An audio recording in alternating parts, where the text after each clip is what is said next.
Hola, ¿qué tal amigos? Aquí nuevamente Mario López, transmitiendo desde la cabina del Hotel Posada Viena en esto que es Personalidades a Contraluz en México TV. El día de hoy nos acompaña un buen amigo mío y amigo de muchos de ustedes también, el diputado Carlos Pizano, que es el presidente de la Comisión de Turismo de la Asamblea Legislativa del Distrito Federal. Diputado, muchas gracias por estar aquí Mario, con nosotros. Gracias por la invitación.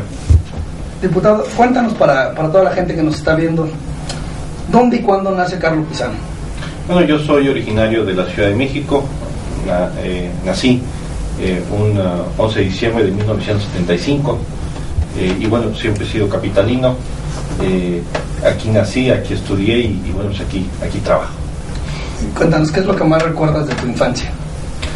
Yo recuerdo en mi infancia poder jugar en la casa de mis abuelos, poder, digamos, aprender de sus enseñanzas.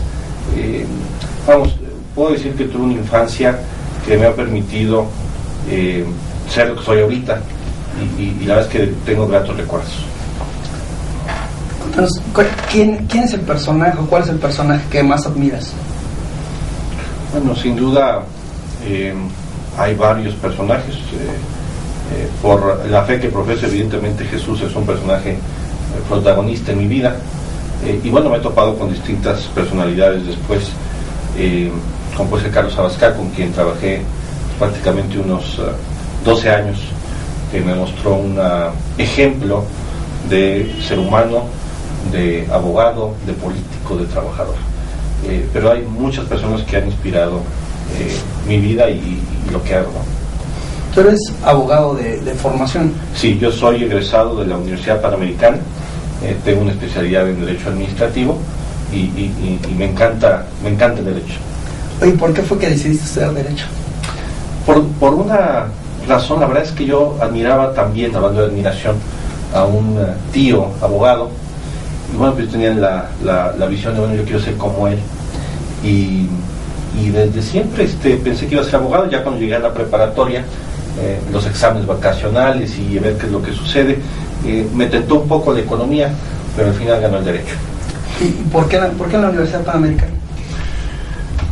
Primero, tenía yo dos opciones, uno la UP y otro la Escuela Libre de Derecho. Al final me decidí por la Panamericana, primero porque era universidad, es decir, en la Escuela Libre de Derecho solamente se enseña Derecho, y en la universidad pues tienes las ventajas de una universidad, que hay otro universo, otros universos, otras disciplinas que te permiten pues convivir en el mundo universitario, y sin duda porque la Universidad Panamericana, yo podría decir que es, siendo mi alma mater, la mejor universidad en Derecho en el país. Además te graduaste con una mención, ¿no?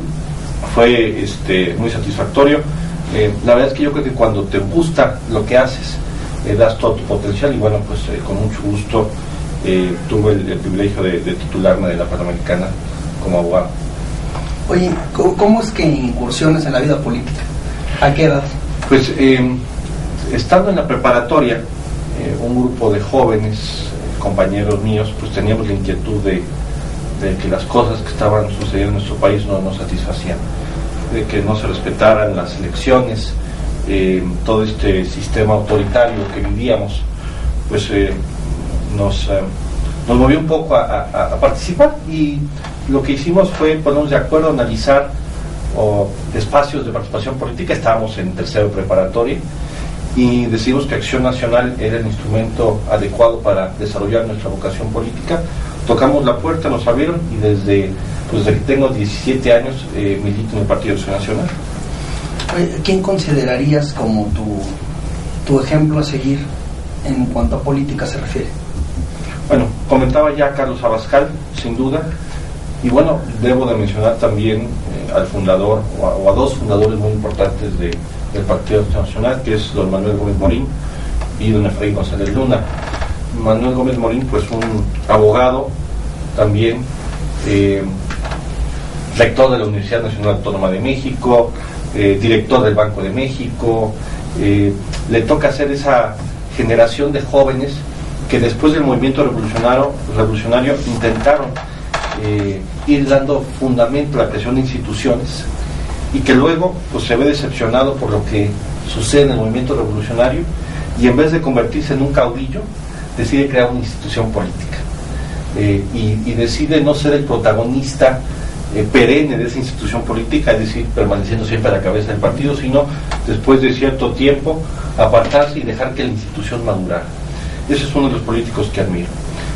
El otro es Efraín González Luna, que es también abogado, fundador del PAN en Jalisco, y que logra darle al partido una visión humanista, es decir, que la política, el centro de la acción política es el ser humano, y que si el ser humano no es el centro de la acción política, sino el poder y otras cosas, entonces eso ya no es política, sino simplemente ambición.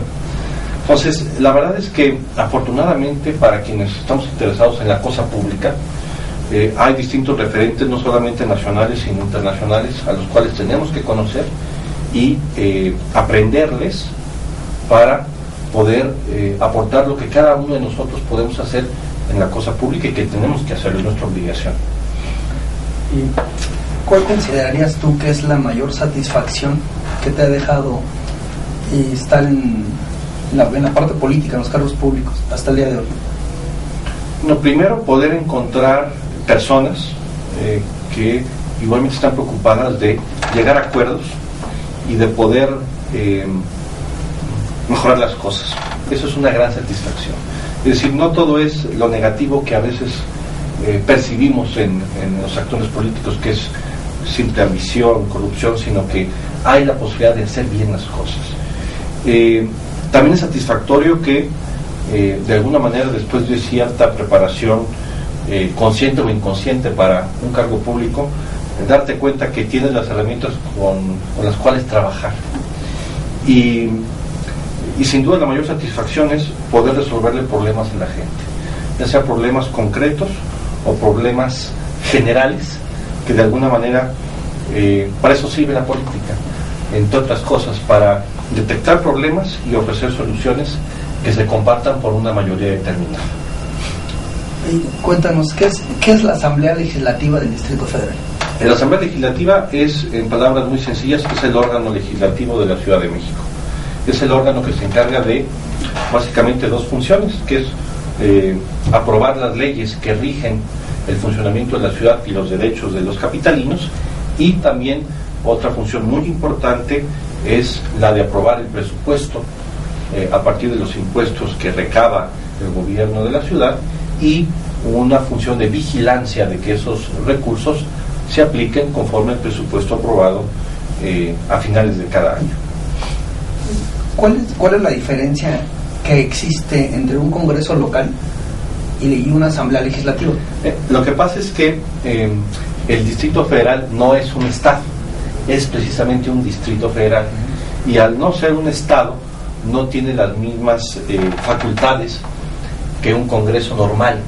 Creo que la mejor manera de decirlo son por dos diferencias. Uno, los estados intervienen en el proceso de modificación de la Constitución de la República, la Asamblea Legislativa no.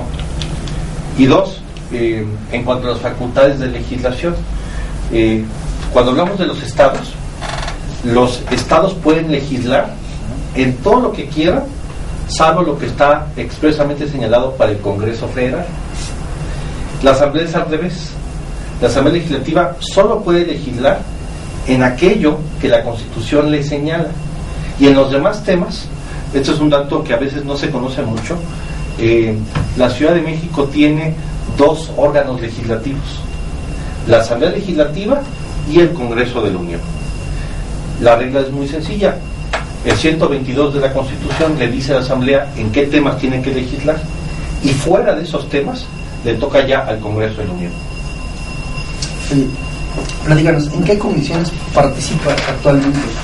Mira, tengo el honor de presidir la Comisión de Turismo, también ser vicepresidente en la Comisión de Administración y Procuración de Justicia, ser secretario también en la Comisión de Derechos Humanos, en la Comisión de Grupos Vulnerables, y en una comisión también muy importante que es la Comisión de Equidad y Género, en la cual soy integrante.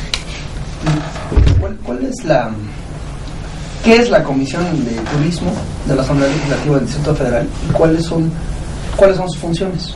La Comisión de Turismo es como cualquier comisión, es un órgano legislativo.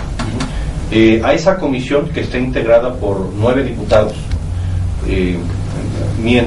normalmente son 9, en el caso de la Comisión de Turismo somos 7 integrantes. Esa Comisión de Turismo es el órgano legislativo que prepara y revisa las iniciativas que en materia de turismo recibe la Asamblea. Esta comisión analiza las iniciativas presentadas por los diputados o por el jefe de gobierno, la revisa, ve si es viable, le puede hacer modificaciones, y en caso de que sea una iniciativa que le convenga a la Ciudad de México tener, se aprueba en comisiones para que después el resto de los diputados, los 66 que integran la Asamblea Legislativa del Distrito Federal, aprueben y revisen finalmente dictámenes en materia de turismo. ¿Cómo es que trabaja esta comisión de turismo en la Asamblea Legislativa con respecto a la Secretaría de Turismo del Distrito Federal? Bueno, yo creo que tuvimos un caso muy exitoso, si me permite, de colaboración. ¿Por qué colaboración? Porque al fin y al cabo estas leyes que hace el legislativo le toca al ejecutivo aplicarlas, y a veces la tentación es hacer leyes supuestamente perfectas o ideales que cuando en la práctica se buscan aplicar resultan pues realmente inviables.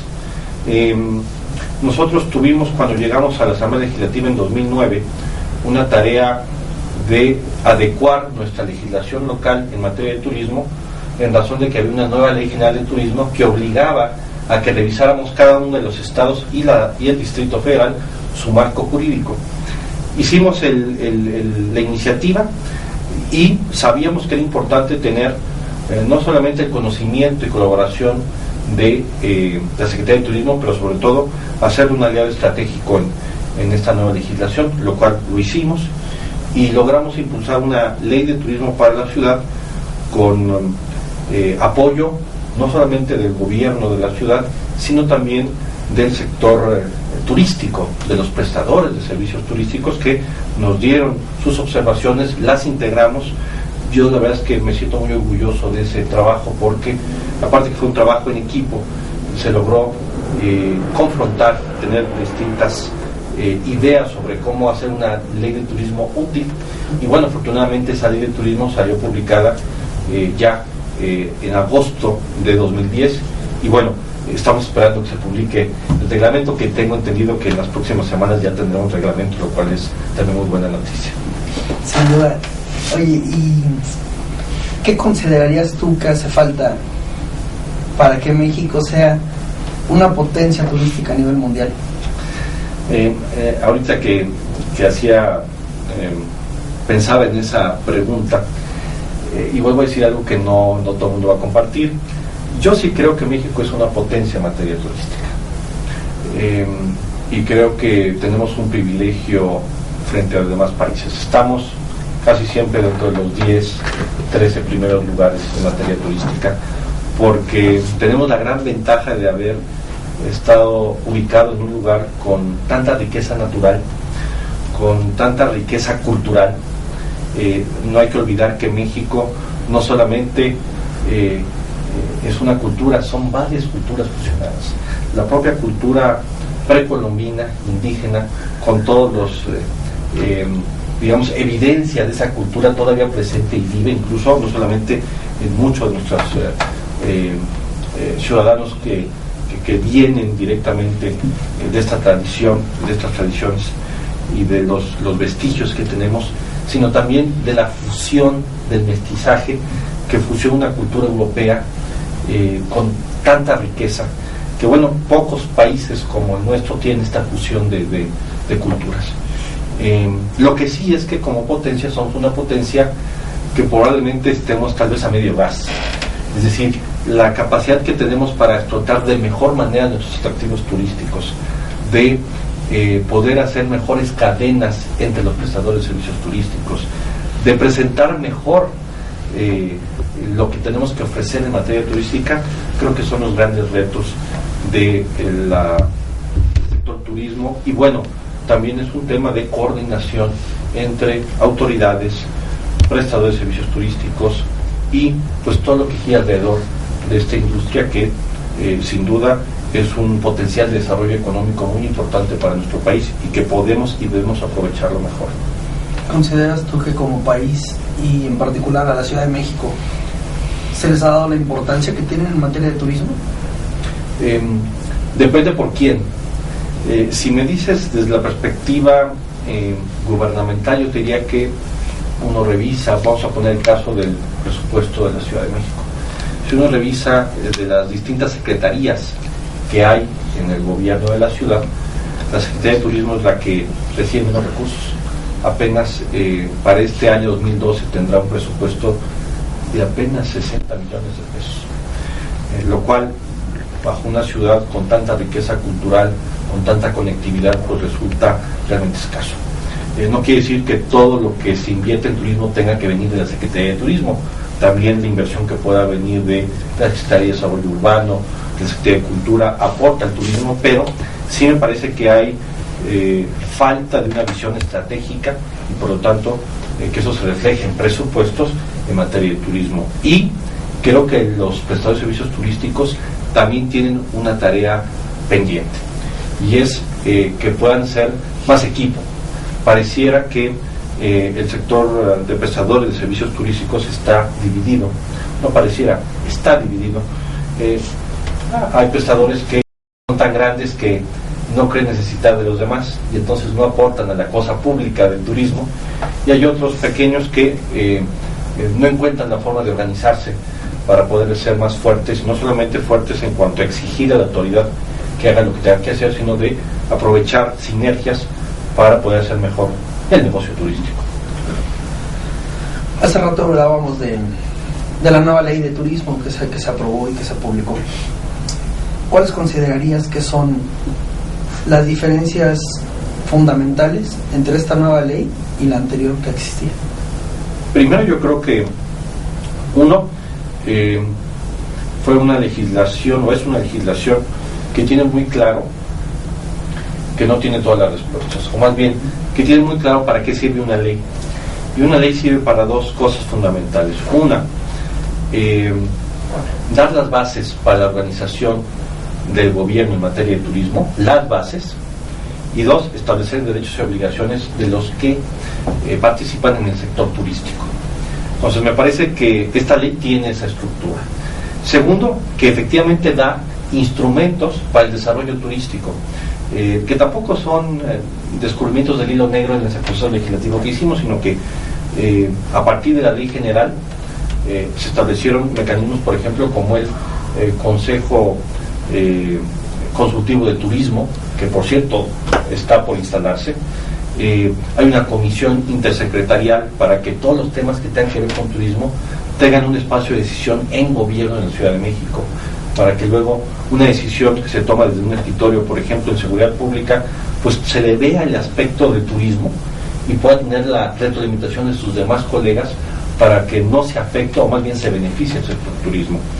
Dos, establece, copiando o haciendo reflejo de la Ley General de Turismo, estas zonas especiales de desarrollo turístico que me parece que a partir de una política pública muy importante como son los pueblos mágicos, hay que aterrizar esa política pública en el fenómeno de la Ciudad de México.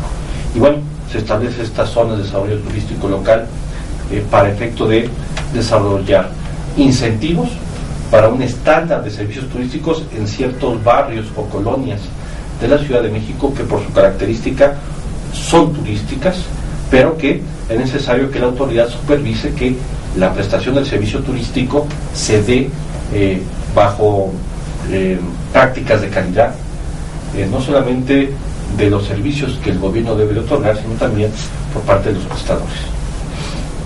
Hay muchos otros temas, detalles de la propia ley, pero me parece que estos son los fundamentales. Oye, hace un momentito hablabas acerca de la participación del sector privado con el gobierno, ¿no? Con la asamblea. ¿Consideras tú que la iniciativa privada participa de forma suficiente en la toma de decisiones en respecto a políticas públicas que tienen que ver con turismo? A mí me parece que uno de los retos del sector privado en materia turística también nos comparte con el resto del sector privado en los asuntos de la ciudad.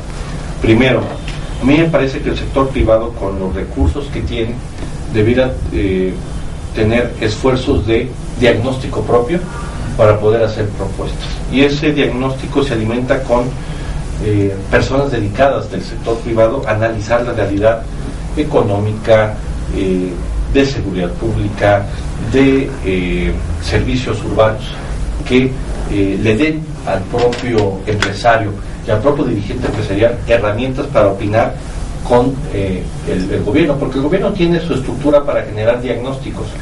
A veces tengo la duda de si el empresariado de la Ciudad de México está haciendo los diagnósticos que debiera hacer para poder contrarrestar o confrontar su información con el sector gobierno.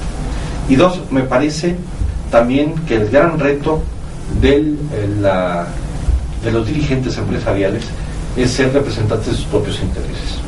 Y eso no es negativo ni egoísmo, digamos, sino que es propio de una organización empresarial o del empresariado. El empresariado tiene derecho a representar sus intereses y de llevarlos a buen puerto en la discusión de la cosa pública. Y saber que si le va bien al empresariado, le va bien a la Ciudad de México, porque eso implica empleos, porque eso implica generación de riqueza, que al fin y al cabo se tiene que distribuir en la Ciudad de México. Entonces me parece que son dos grandes retos. Tener diagnósticos claros sobre la realidad económica o turística, hablando de nuestro tema, y representar con entereza, con visión también humilde. A veces no todo lo que el sector empresarial quiere puede dárselo, porque también hay otros sectores, pero que deben de presentar esas necesidades de manera objetiva y legítima en los espacios de discusión pública que hay en la Ciudad de México.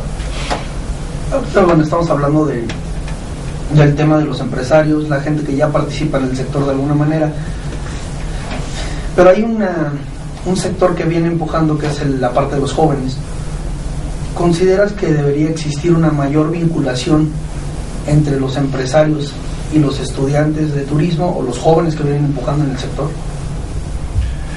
Yo creo que es importante que toda aquella persona que quiera un espacio de participación económica lo pueda hacer. ¿A qué me refiero? Que la igualdad de oportunidades tiene que partir de la igualdad que hay en cada persona. Todos tenemos derecho a aspirar a un empleo, todos tenemos derecho a tener un negocio, todos tenemos derecho a participar en las decisiones de lo que es público. Y entonces, partiendo de esa base, por supuesto que los jóvenes ya tienen un espacio que con justicia los que ya no son tan jóvenes deben de reconocer y permitir, porque al fin y al cabo los jóvenes traen un bagaje distinto, traen un chip distinto, si se me permite la palabra, y eso no quiere decir que sea un chip mejor, pero sí es un chip que puede ser complementario a la experiencia que ya tienen empresarios ya de mucho tiempo, y que esa combinación de talentos permite que culturalmente avancemos más rápido. Y desde el punto de vista de un negocio, pues bueno, la innovación es fundamental en el sector económico, porque hay mucha competencia, y la competencia la gana quien ofrece algo distinto, que no está en el mercado, o lo hace mejor. Entonces, la juventud presenta estas ventajas en un sector tan, digamos, vamos a llamarlo flexible. ¿Por qué es flexible el sector turístico? Porque, por ejemplo, en la crisis que tuvimos en 2008 con el H1N1, esta epidemia, pues el sector turístico le fue terrible. Caímos mucho en visitantes en la Ciudad de México, pero se recuperó rápidamente, que es una característica del sector turístico, que se recupera rápidamente porque es muy flexible y es muy dinámico. Y bueno, si algo aportan los jóvenes a cualquier espacio en el cual están presentes, es el dinamismo. ¿Cuáles considerarías tú que son los pendientes que tenemos en materia legislativa en cuanto a políticas al sector turístico se refiere? Mira, yo creo, hablando en la Ciudad de México, que de alguna manera con este esfuerzo que hicimos en 2010 de Ley de Turismo, establecimos las bases para que las políticas públicas en materia de turismo se desarrollen. Porque lo que tiene que tener una política pública es que tiene que ser fácilmente adaptable a las circunstancias que cambian. Y si tú esa política pública la fijas en una ley, modificar una ley cuesta su tiempo. Y ya cuando quieres modificarla, ya las circunstancias por las cuales la modificaste cambiaron. Por eso, la ley de turismo que tenemos en la Ciudad de México establece un mínimo, unas bases generales de políticas públicas para que el Ejecutivo, el gobierno que está ahora sí que en el negocio, en el día a día, pueda adaptar las políticas públicas de manera mucho más ágil. Entonces yo te diría que en cuanto a políticas públicas pendientes, más que estén fijadas en ley, los grandes espacios de desarrollo de la política pública en la Ciudad de México me parece que son una mejor promoción de la Ciudad de México, el asegurarnos que los recursos, los pocos recursos públicos que se destinan al turismo se utilicen de manera eficaz y eficiente, y me parece que también una mayor coordinación entre los prestadores de servicios turísticos en la Ciudad de México, entre sí y con la autoridad, podrían permitir la venida de más turistas, no solamente nacionales, sino también extranjeros, y por lo tanto también subir la calidad de los servicios turísticos que prestamos. Uno de los temas, por ejemplo, de política pública que estamos ahorita pensando en la Comisión de Turismo es el tema de los módulos de información turística.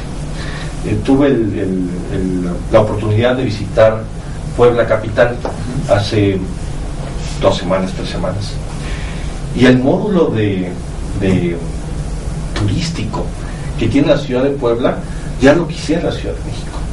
Es un módulo que está abajo del Palacio Municipal de Puebla, de un buen tamaño, ¿no? En el zócalo mismo de la ciudad de Puebla, por cierto, es un módulo puesto por el municipio, ojo, por el municipio, no por el gobierno del estado, aunque también enfrentito del otro lado del zócalo está el módulo estatal, pero es una oficina, no es un módulo, es una oficina turística en donde están la información turística propiamente dicha, pero una parte muy importante, que hay prestadores de servicios turísticos en esa oficina ofreciendo sus servicios. Pongo un caso, y no sé si se permitan comerciales, pero African Safari tiene un módulo dentro de la oficina, y entonces los que quieren ir a visitar African Safari, en ese mismo módulo en el Zócalo, hacen la contratación, obtienen información, y ya ese módulo logró hacer 2 cosas: generar negocio turístico y divulgar de mejor manera los atractivos turísticos que hay en la ciudad de Puebla. Imagínate que en el Zócalo tuviéramos una oficina bien puesta de atención al turismo. Bueno, y lo que tenemos ahora es un modulito tamaño de, ¿qué será? Para que no se me vuelvan las dimensiones, pero más o menos de esta mesa, un poco más chiquito, al lado de la catedral, de color gris, pues bastante pobre. Esas cosas yo creo que son los grandes pendientes. ¿Cómo vendemos mejor todas las riquezas culturales y ventajas que tiene la Ciudad de México como atractivo turístico? ¿Cómo era tu percepción en materia de turismo y de todos estos temas de políticas públicas que tienen que ver con la Ciudad de México al inicio de la legislatura? ¿Y cómo es ahora? ¿Consideras que ha cambiado y cómo se ha modificado tu percepción? Bueno, yo la verdad es que me cae inesperadamente la responsabilidad de presidir la Comisión de Turismo, porque no era uno de mis temas. Pero bueno, en el trabajo legislativo a veces el trabajo se reparte por otros criterios. Y la verdad, no sabía qué tan importante puede ser y es el turismo para la Ciudad de México, como ya después de estos meses, ya un poquito más de 2 años, ahora comprendo. Creo que tenemos un tesoro que le falta pulir, que lo podamos exhibir de mejor manera, y creo que no estamos haciendo todo el trabajo que deberíamos hacer. Repito, no estamos utilizando bien los recursos que tenemos, ni sector público ni sector privado. Me parece que estamos no estamos midiendo qué eficacia tienen nuestras acciones turísticas, y por lo tanto si no las medimos no sabemos si son exitosas o no. Y entonces a estas alturas me llevo con una serie de pendientes muy importantes en el sector turístico, que es no solamente promocionar mejor, sino también medir nuestras acciones de promoción del turismo y de conservación de nuestros atractivos turísticos para poder competir con otras ciudades urbanas que no tienen lo que tenemos nosotros. ¿Y cuál consideras que ha sido la mayor enseñanza que te queda de este tiempo en la legislatura? Enseñanzas hay muchas. La verdad es que es una pregunta difícil. Yo te comentaría que la primera enseñanza es que es muy importante ver al sector público con una gran responsabilidad. Y eso significa que no cualquiera puede aspirar a tomar decisiones en cargos públicos. Quien debe llegar a cargos públicos son personas que se hayan preparado para ello, que tengan herramientas que puedan poner a disposición de la comunidad, y que esa persona con herramientas, no solamente bastan las herramientas, sino que tenga una visión de comunidad y de bien común, que ponga a la Ciudad de México por encima de intereses particulares, y que cuando eso se hace las cosas avanzan. De lo contrario, cuando el espacio público y los cargos públicos se utilizan para satisfacer intereses privados, se desvirtúa todo el sistema político, y no solamente se perjudica a las instancias públicas, sino que de alguna manera indirectamente afectamos la vida de muchas personas que esperan que sus representantes populares decidan por el bien de la mayoría. ¿Alguna anécdota que nos pudieras compartir de tu experiencia dentro de esta legislatura? Anécdota, pues es una anécdota negativa, pero la voy a comentar. Uno pensaría que en general la ley sería un mandato respetado por todos, pero me ha tocado, por ejemplo, en materia de turismo, tener la mala experiencia de que un presupuesto aprobado por la Asamblea llegase a ser modificado de manera ilegal por el jefe de gobierno. Y comento esta anécdota porque pareciera que es algo así poco común. Es poco común, pero no debiera suceder. Y la sorpresa también es de que a pesar de haber sido difundido públicamente, no genera mucho escándalo, lo cual también nos refleja como mexicanos el poco respeto que le tenemos a la legalidad y al cumplimiento, independientemente de que hay leyes que son malas y por lo tanto hay que buscar modificarlas porque no cumplen su función, pero esas creo que realmente son la excepción. El respeto por la legalidad es un asunto muy importante en la Ciudad de México, que lo vemos afectando muchas partes de nuestra vida, desde la persona que, sabiendo que no debe instalar vender en la vía pública, lo hace, desde la persona que no respeta el paso del peatón, que se pasa el semáforo en luz roja, que no paga sus impuestos, es decir, nos volvemos ajenos a que tenemos una responsabilidad con la comunidad, y que una de las principales responsabilidades con esa comunidad es el cumplimiento de la ley. Oye, ha sido difícil legislar desde la oposición en la Ciudad de México. No ha sido fácil. Vamos a ponerlo desde esa perspectiva. Se puede, esa es mi gran conclusión. Sí, cuando tienes una mayoría a veces irracional, como la hay en la Ciudad de México con la mayoría del PRD, a pesar de que tú creas tener argumentos o que los tengas en realidad, hay en muchos casos, muchos temas en donde pues eso no importa, y lo que importa es una decisión ya tomada, y el proceso legislativo deja de funcionar. Pero creo que son los casos excepcionales también. Si uno plantea las cosas buscando convencer al otro, en primero manda uno un mensaje muy importante, y es un mensaje de respeto, de que el otro legislador es igual de legislador que tú, que los dos jurídicamente representan a la ciudadanía, que son mandatarios de la ciudadanía y que están ahí para discutir de las cosas públicas, y que también supone que el otro pueda tener razón. Entonces yo creo que el espacio legislativo es un espacio que, si funciona, es muy virtuoso, porque permite la discusión de distintas ideas y está diseñado para que esa discusión permita encontrar puntos comunes y a partir de ahí caminar hacia un rumbo determinado. Eso supone varios presupuestos. Uno es que conozcas de lo que hables. Dos, que tengas una voluntad de diálogo y por lo tanto de acordar cosas. Y tercero, que lo que genere que nos pongamos de acuerdo sea un interés superior, que es los intereses de la mayoría de los capitalinos en la Ciudad de México. Entonces se puede, tiene sus dificultades, pero no siempre hay la voluntad de hacerlo. Hace poco se aprobó una reforma en el Código Civil, en el artículo 267, que en su fracción sexta, que se le conoció como la ley de los antimantenidos. Sí. ¿Podrías platicarnos un poquito de esta? Sí, el Código Civil regula, entre otras cosas, el proceso o la institución del matrimonio.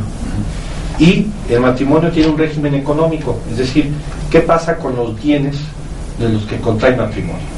Y ahí establece dos sistemas de repartición o de uso de los bienes, que es la sociedad conyugal y separación de bienes.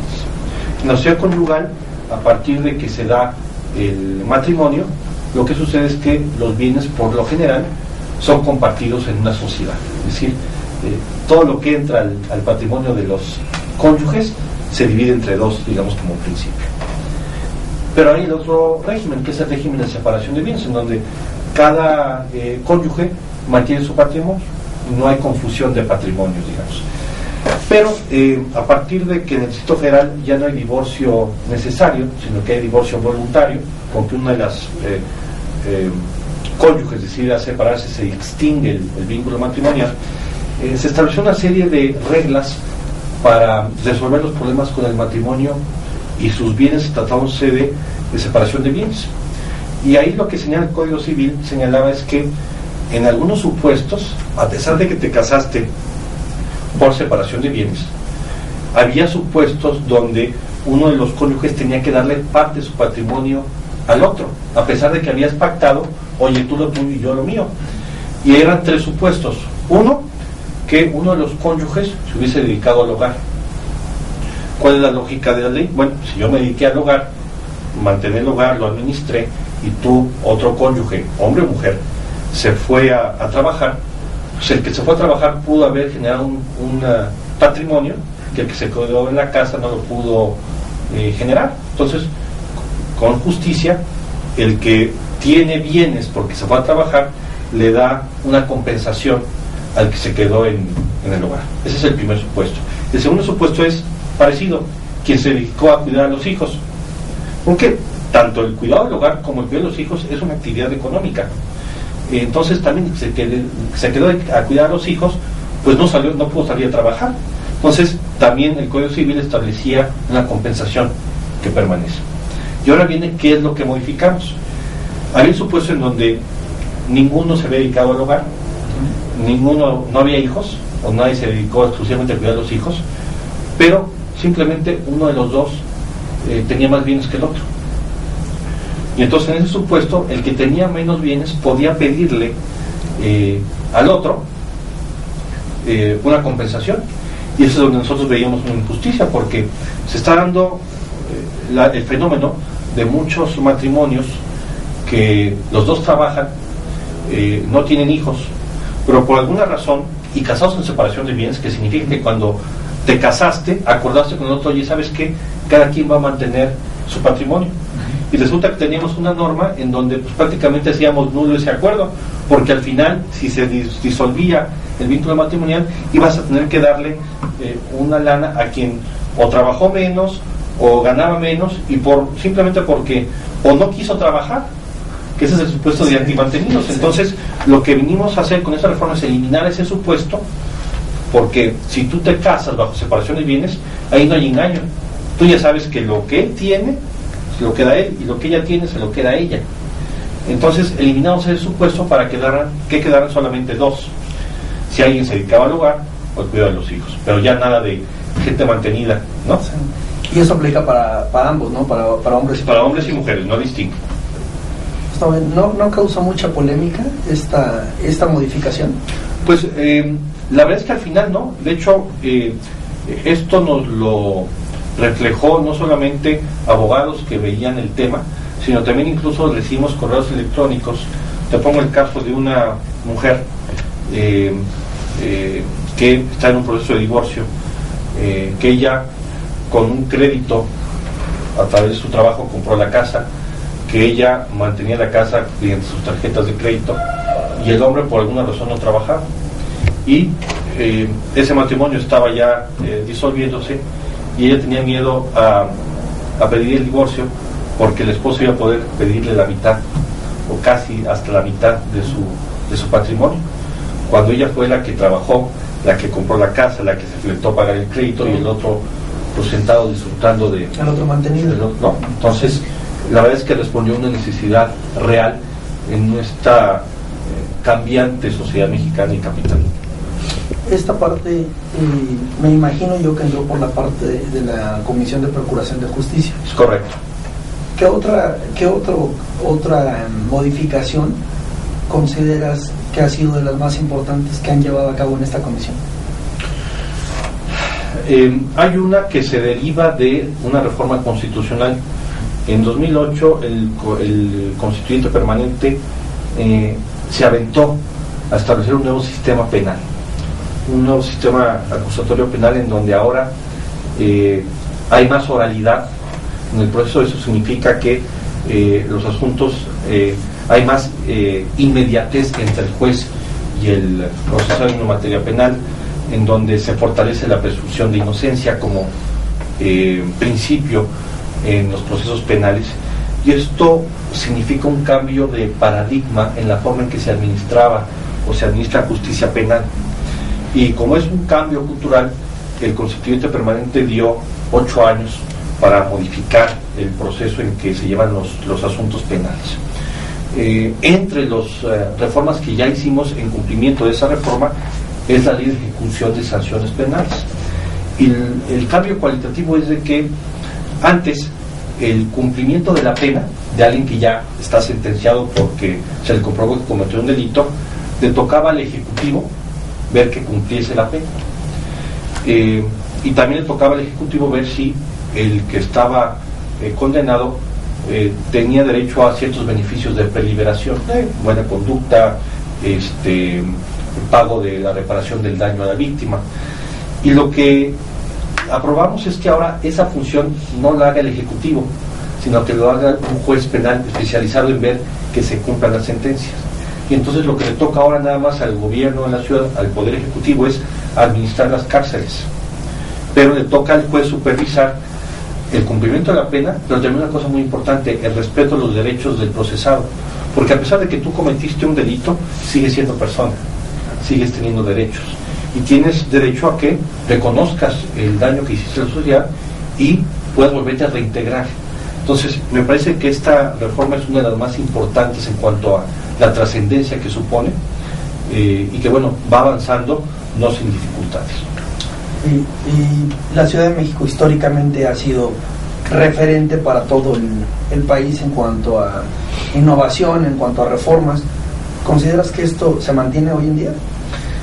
Esto es porque la Ciudad de México es el corazón político, cultural y económico y turístico de alguna manera del país. Entonces, aunque no queramos, esa responsabilidad, el reflejo de lo que hacemos en la Ciudad de México se da en el resto del país. Eso no significa que siempre lo que hagamos aquí en Ciudad de México esté bien, no necesariamente. ¿Consideras que toda esta evolución y todos estos cambios, considerarías tú que el Internet ha modificado la forma en que los ciudadanos perciben la política y cómo participan dentro de ella? Yo no sé si ha cambiado la forma de percibir a la política. Lo que sí creo es que le ha proporcionado mayor información, que le ha proporcionado a aquella persona que pues no puede tener acceso, por ejemplo, a una sesión de comisión de turismo, pues que desde la comodidad de su casa o de su oficina pueda accesar información pues prácticamente de primera mano, inmediata, sobre lo que está sucediendo en asuntos que son públicos. Creo que no hay pretextos para los ciudadanos en ejercer su responsabilidad política de supervisar qué sucede en el gobierno, de estar informados y de poder participar. Creo que lo que ha hecho el Internet y lo que ha hecho, digamos, las redes sociales y los medios de comunicación es darle más herramientas al ciudadano para ser más ciudadano. En materia de participación, ¿consideras que hoy el ciudadano participa más? Sin duda, me parece que si hay algo que podemos reconocer, no solamente por los medios de comunicación que han avanzado muchísimo, sino también por un avance en la madurez de nuestra democracia mexicana, es que hay más participación. Y eso son buenas noticias para todos, sin duda. En materia legislativa, desde tu perspectiva, ¿cuál consideras que ha sido el mayor acierto que ha tenido esta legislatura? Buena pregunta. Mira, yo creo que ha habido varias leyes que han logrado atender ciertas problemáticas. Yo no podría responderte un acierto así fundamental. Creo que han sido varios asuntos. También debo reconocer que ha sido una asamblea legislativa que no está a la altura de lo que los capitalinos merecemos. Merecemos una legislatura más reflexiva, más estudiosa, más conocedora de los problemas, más trabajadora, y por lo tanto, mientras no hagamos esa parte, le estaremos quedando de ver mucho a los capitalinos, que están urgidos de buenos ejemplos y de resultados en la actividad legislativa y en la actividad de gobierno en general. ¿Cuál consideras que es el mayor reto que tendrá la legislatura que tiene que entrar el próximo año? Bueno, entra ya este año, en septiembre de 2012. El gran reto es de que se vuelva un verdadero órgano de gobierno, contrapeso del gobierno de la ciudad. Que sea un contrapeso a través de sus leyes y que sea un contrapeso, sobre todo, vigilando el cumplimiento de los presupuestos y permitiendo, o más bien logrando, que en el presupuesto no simplemente se acepte lo que el jefe de gobierno le manda y simplemente aprobar, sino que se le discuta si sus programas, por ejemplo, sociales, realmente están resolviendo asuntos de pobreza, o si sus inversiones en infraestructura son las adecuadas con los espacios que se requieren. Ese es el gran reto de la próxima sexta legislatura de la Asamblea Legislativa, volverse un órgano de gobierno equilibrio de los demás órganos de gobierno, tanto el ejecutivo como el judicial. ¿Qué proyectos siguen para Carlos Pizano? Bueno, de entrada nuestra responsabilidad termina en septiembre de 2012. Tenemos el reto de seguir trabajando con mayor fuerza, de cerrar los temas que tenemos pendientes. Y bueno, ahorita no hay proyectos concretos que hacer más que terminar nuestra responsabilidad, mi responsabilidad como legislador, y ya veremos si sigue alguna responsabilidad en el ámbito público o algún proyecto de iniciativa privada. ¿Te gustaría seguir participando en el ámbito del turismo?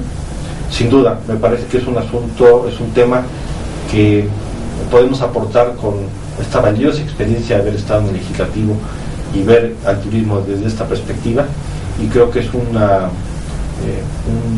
actividad económica que tiene mucho por darle a la Ciudad de México.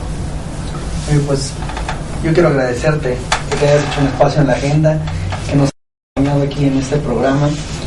Te pediría, por último, si nos puedes dar un mensaje para toda la gente que nos está viendo. Claro, pues Primero, Mario, muchas gracias por la invitación, por invitarme a este esfuerzo muy interesante de comunicación especializada en materia de turismo. Y me parece que tenemos la necesidad, los que de alguna manera estamos involucrados en el tema del turismo, de concentrarnos en las debilidades que tiene la promoción del turismo en la Ciudad de México, de concentrarnos en participar más como sector productivo en lo que es común a todos, que son nuestros atractivos turísticos, en su conservación, en su difusión y en estas grandes cadenas productivas que nos permitan hacer mejor negocio como productores de bienes y servicios. Y bueno, me parece que si logramos esta visión de también reconocer buenas prácticas, como por ejemplo puede haber en Puebla, como comentábamos ahora, para llevarlas a realidad en la Ciudad de México, creo que podemos augurarle un mejor futuro al turismo en la Ciudad de México. Y bueno, te pediría, como nuestros invitados que nos han acompañado, que nos regales un mensaje aquí en nuestro libro de personalidades. Claro que sí, con mucho gusto. Y bueno, a ustedes, amigos que nos están viendo, les agradezco que nos sigan, los invitamos a que sigan participando, que nos envíen todas sus inquietudes, sus sugerencias y comentarios a mi correo, que es mariolopez@hotmail.com, y les recuerdo que me pueden buscar en el Facebook. Nos vemos la próxima semana con otra de nuestras personalidades en esto que es Personalidades de Contraluz con Mario López en México TV. Muchas gracias.